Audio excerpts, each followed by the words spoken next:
Hey everybody, how's it going? So, I'm still here in Bali, getting ready to head back to Vietnam in a few days. And I've been seeing a lot of traffic about tourism that's down in Thailand, tourism is up in Vietnam, what's going on, why is tourism crashing in Thailand? And I am here to tell you that if you're from Western countries, if you're from outside of Asia, even specifically if you're from outside of China, this is a big nothing burger. It's all hype. And so there you go. Now you can turn off the video and you don't have to watch the rest of the facts and figures, how I'm going to give you some information that may help you be a better tourist, be a better traveler in Thailand and Vietnam. And let me just give you some background. So since 2004, I've been traveling / living in Thailand. Love it. We own a house there. My wife has been there for the last 2.5 years taking care of her mother. I just got back there from spending 2 months. Been in Vietnam for a couple of weeks. Don't know Vietnam as well as Thailand. So I will give you that caveat. But the facts and the figures show that tourism is down in Thailand by about 14%. Lou Pinella said, the statistics are like bikinis. They show a lot, but not everything. So with tourism being down by 14% in Thailand, what does that mean to us Westerners? Well, to be quite honestly, whenever tourism is down, that means that there's more competition for your tourist euro and your tourist dollar. So overall, it's not a bad thing. So with that, what I want to do is let's talk about Thailand.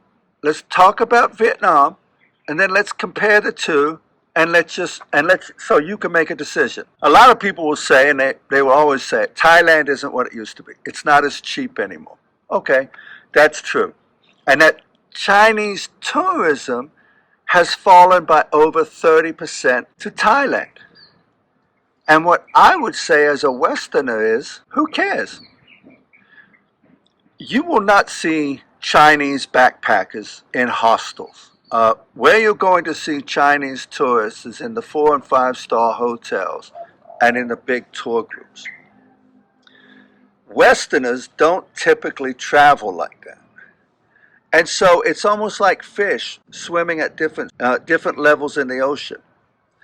The Thailand that you enjoy may or may not be the same Thailand that the Chinese are enjoying. So why are the Chinese not going to Thailand? Well, right now their economy is not as good as it used to be, so they're perceiving that there may be better alternatives, and we'll get to Vietnam in a minute. And then Thailand is viewed right now as if it's peaked, and that Vietnam is quite possibly an up-and-comer. And I'll talk a little bit about that when I compare the two. But 50% of a watermelon is much, much bigger than 100% of a grape. Thailand may see an overall deflation in the tourism numbers, but it's still a mega for tourism, and the infrastructure is there. I'm not being a proponent of tourism in Thailand. I'm just saying what it really is. One of the problems with Thailand is flip-flopping on visas. You know, some days it's 60 days visa on arrival, some days it's 30 days. What I would tell you is that's a big nothing burger. The difference between a 60-day visa in Thailand and a 30-day visa in Thailand upon arrival is if you're going to stay for 60 days and they're only giving you a 30-day visa, then you just have to go get an extension at City Hall, at the immigration department in any moderately sized town and get your visa extended. So really, there's a lot of hype about that, but it's really a nothing burger. Also, when you talk about Thailand and tourism in Thailand and how tourism is going down, there are many Thailands, but really there's two basic Thailand. You have Bangkok, you have Chiang Mai, you have Phuket, okay? You have the tourist hubs, that Thailand. And then the other Thailand you have is like where I live, in Chiang Rai district, in Hoi Krai, a town you've never heard of. Maybe it might be even as big as Shanghai or Korat or Fitsunalak. You know, that's a whole nother Thailand out there. So in many cases, and again, I will say this, what's the big deal about tourism being down? It just means there's more rooms available.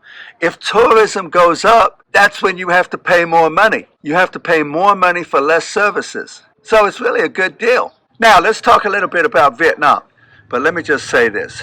Vietnam, never forget that it's a socialist, communist country.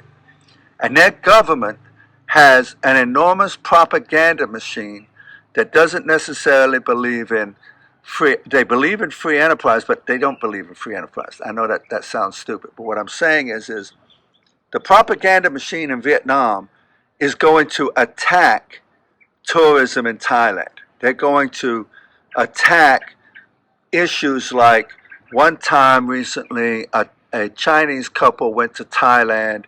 Evidently, they got kidnapped in a 7-Eleven or something like that. The Vietnam government takes that and runs with it and starts advertising in China, hey, don't go to Thailand, it's dangerous if you're Chinese. So what do? All right, come to Vietnam, where it's so much safer. So you have to take that into account. Now, tourism in Vietnam this year alone is up 47%. But the hard numbers are far below what typically goes to Thailand. Now, what I'm saying is this is Chinese tourism, or a piece of the pie, is down in Thailand. It's up in Vietnam. Again, so what? That doesn't affect me at all. And I'm not trying to be, not trying to be mean or anything like this, but all of this hype you see on the internet about tourism isn't, for us Westerners, tourism is not crashing in Thailand. Tourism is doing great. Another thing the Chinese do is they have a tendency to flock in. They tour in flocks. For example, you get good news in Vietnam, they all start running there. You get bad news in Thailand, they all start running away from there. It's a little bit different than European countries in that they too flock, but their flocking is not driven as much by media that is allowed to be played in China. And then finally, the Chinese economic conditions right now are just not as good. And so where are they going to go? They're going to seek better deals, as I said before. So they're going to a cheaper country, which is Vietnam. Now, let's briefly compare and contrast Vietnam and Thailand. For example, 50% of visitors going to Thailand return, but only 5% of visitors going to Vietnam return. And why is that, you would think? Well, there's a couple of reasons probably for that. English is very sparse in Vietnam outside of the 4-star level in Vietnam. Once you get out of the 4-star level of restaurants and hotels and that, you're not going to encounter English as much. Like, for example, I've recently been staying in District 1 in Saigon. Saigon, the most metropolitan city in Vietnam. District 1, the most metropolitan district in Saigon. And it doesn't take me much to walk around and find people that speak absolutely zero English. Now, I'm not saying that's bad, because you know what? Maybe I should learn a little Vietnamese, so I get that. But what I'm saying is if you're an average tourist, if you're like a level 1 tourist, chances are you're going to go there, you're going to find it a little bit difficult, and you may not return. Okay, Vietnam, unfortunately, compared to Thailand, has more scams with regards to taxis, hotels, food service, and that sort of thing. Vietnam doesn't often post their prices. Vietnam will tell you one thing, and then they'll give you another price. As opposed to Thailand, which they'll kind of do the same thing, you've got a Thai price, and then you've got a Farang price. But it's listed, and everybody knows that.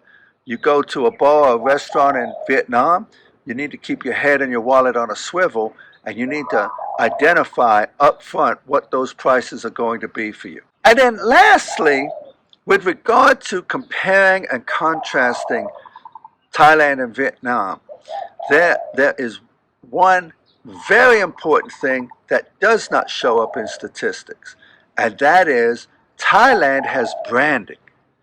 If you want to go to Thailand, you've got temples, you've got fishing, you've got hiking, you've got beaches, you've got cultural events, you've got, of course, fine dining, you've got low dining, you've got street food, you have all that sort of thing. You have all the levels of stars of hotels, etc., etc. Now, superficially, it's exactly the same way in Vietnam. But once you get past the war memorials, as many bowls of pho you can eat, and basically a pagoda or two, what else are you going to do in Vietnam? Now, I'm not diminishing Vietnam. I'm just saying when you compare and contrast the two, it is going to take a lot for Vietnam, one, to usurp Thailand's tourist industry with regard to Westerners. Now, in closing, I just want to say this. Don't worry about all the hype of tourism crashing, this, that, or the other. Let me tell you something. If tourism crashes, that's the time to go. When everybody else is running out, it's like investing, right? When everybody else is running out, that's the time for you to run in. Now, why? More competition, better services for your tourism dollar or euro. Secondly, everybody talks as if there's a competition, like there is a competition between Thailand and Vietnam and Laos and Cambodia and all of these countries. It is a healthy tourism ecosystem.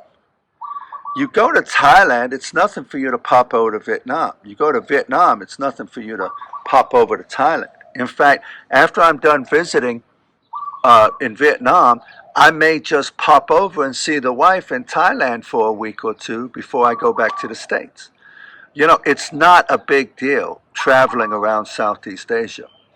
What, in my opinion, Vietnam will do with their propaganda machine is have everybody thinking that everybody's rushing to Vietnam. With regard to Westerners, all of these statistics are skewed. Westerners are still going to Thailand in about the same numbers they were doing before. Westerners are still going to Vietnam in about the same numbers they were before. I hope this helps. I hope this alleviates some anxiety if you had any. And of course, as always, if you like this, please subscribe. I really appreciate the support. Have a great day.